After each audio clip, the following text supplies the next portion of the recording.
একটা অ্যাটমের ভেতরে যে প্রোটন প্লাস নিউট্রন থাকে সেটাকে আমরা বলবো মাস নাম্বার বা ভর সংখ্যা। এটাকে আমরা এ দিয়ে ডিনোট করি। আচ্ছা, প্রোটন সংখ্যা দেখো এখানে 3টে এক্সাম্পল দেওয়া রয়েছে অক্সিজেনের 3টে আইসোটোপ কী কী, একটা 8O16, আরেকটা 8O17, আরেকটা 8O18।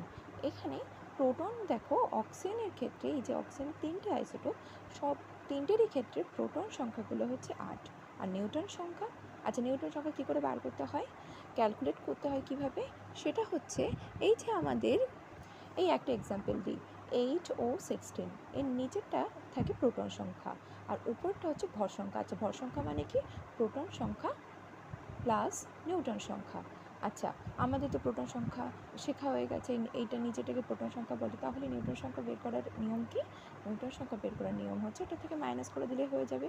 অর্থাৎ এইটার ক্ষেত্রে 16 - 8 করলে কিন্তু নিউট্রন সংখ্যা বেরিয়ে যায়। এই যে বাদিকে করে দেওয়া আছে, এখানে কি প্রোটন সংখ্যা হচ্ছে 8, এই যে 8O16 এর প্রোটন সংখ্যা হচ্ছে 8 আর নিউট্রন সংখ্যা 16 - 8 অর্থাৎ 8।